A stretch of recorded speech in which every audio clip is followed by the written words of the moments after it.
What's going on, everybody? Slime Dutchman here, and today I have an exciting video for you guys, or at least announcement.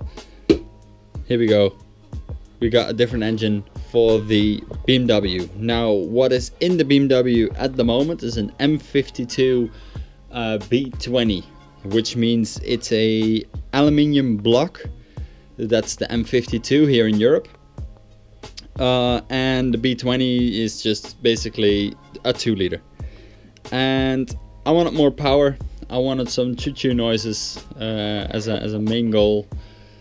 And you cannot do that on an aluminium block, or you can, but then, you know, low profits, and why would you? If you want, in my opinion, if I wanted to make it worth all the money and time and everything you spend to it, I wanted to do it a little bit better than the aluminium block. So I got myself an M50 B25. So this is from a 321i, a 325i. Was from an e36 as well. So luckily for me, this is a plug and play swap. I can just swap it in now, connect everything and send it. But since the car is still driving and I still want to, you know, do stuff to this engine, because if you can see, it's nice and gruddy and, you know, filthy, especially here. So what I'm end goals, turbo, basically. What do I need to do for that? I need to do at least like a decompression plate or head gasket, studs, ARP head studs.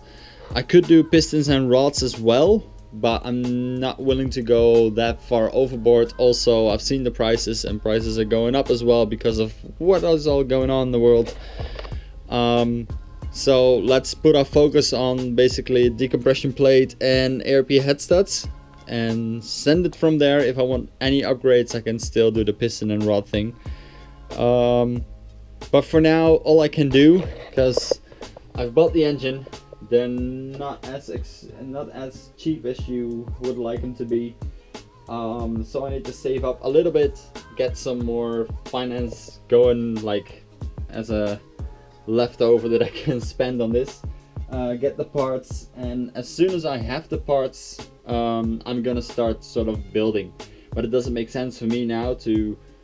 I've never taken this engine apart. I've never done something like this. I replaced the head gasket of the Volvo, but come on, it's the Volvo. It's a B23 red block.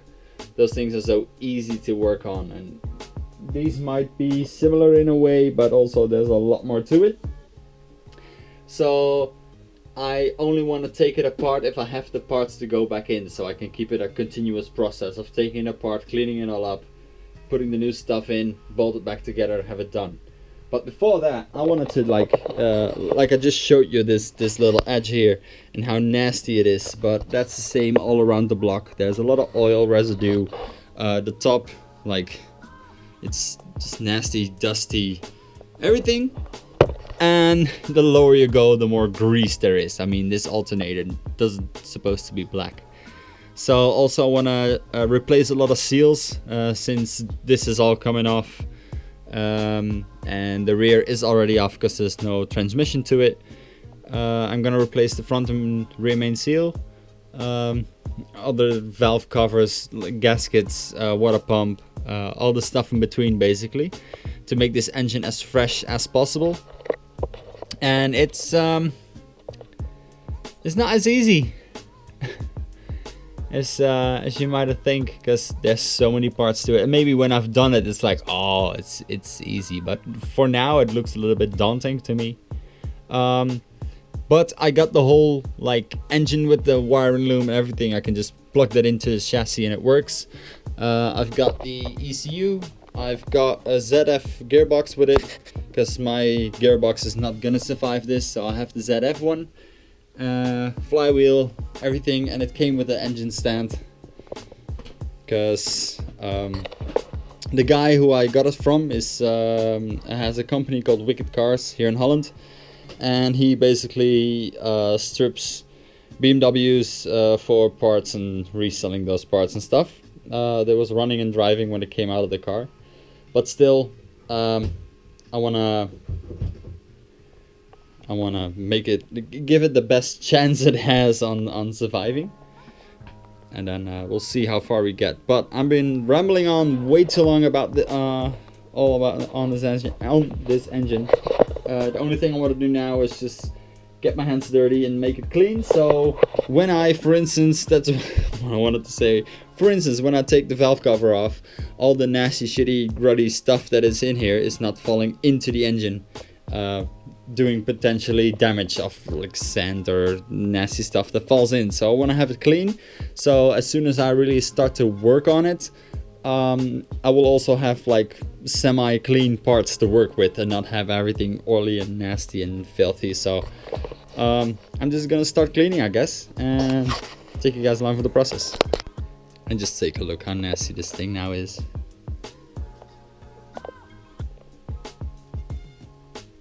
Front main seal or something is definitely leaking, because it's very nasty there.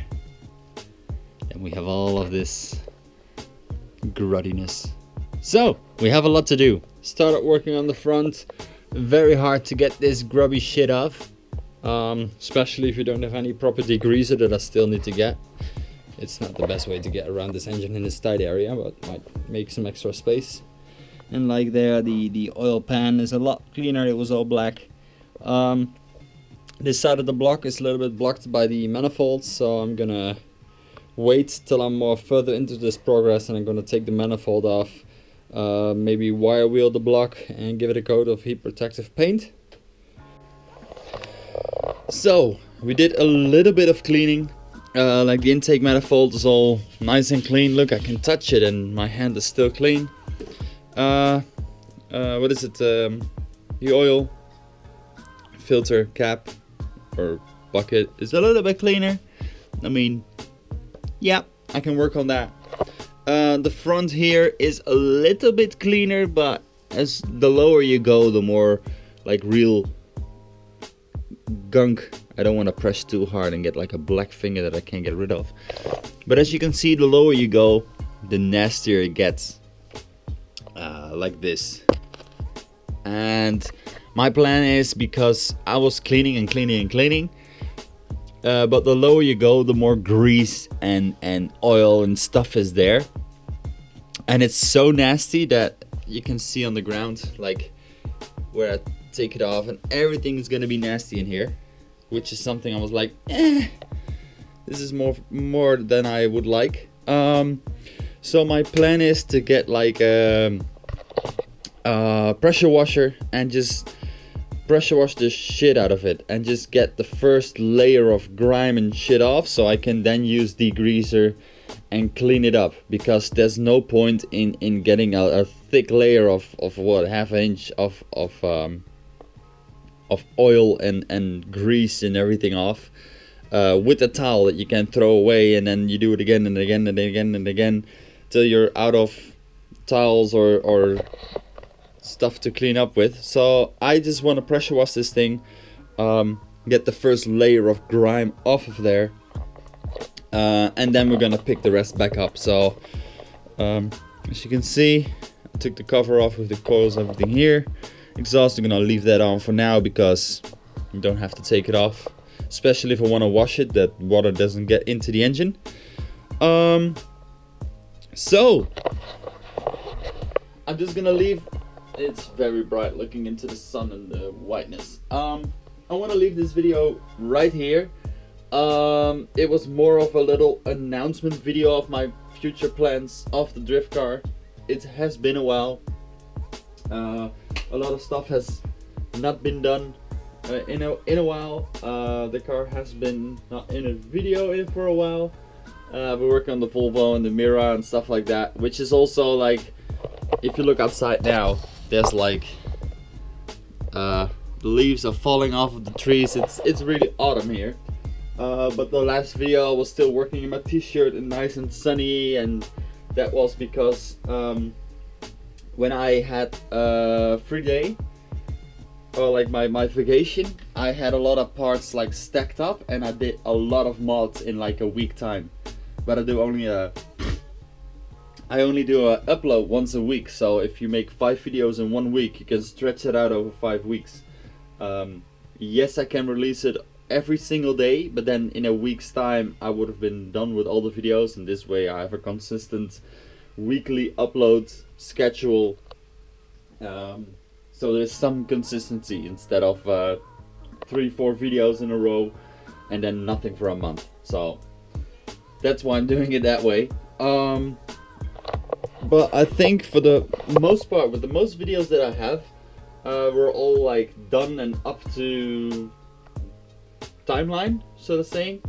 So I'm gonna continue working on this thing, and well, I'm just gonna pick the camera back up when it's sort of clean and ready to start stripping down. So I need to get some parts, order some parts, and as soon as I have them and then they arrive and I'm ready to do it and I have a free day and I did a little bit of research on how and what, I'm just gonna strip it all and then put it all back in, build the engine back up, and of course I'm gonna take the camera along with me for that.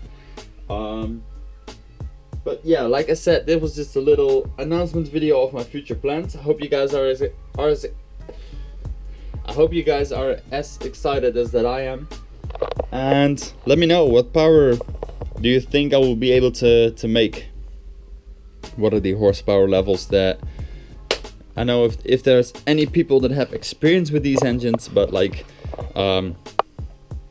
if you have any info or tips or anything to share with me, it's helpful. I have little to no experience with these engines. Well, I swapped one, but we never opened the engine, we just swapped it straight in, which should be able to do with this one as well. But yeah, we're going that way. So if you like this video, please give it a like, subscribe if you want to see more, and I'll see you guys in the next video with this piece. Peace.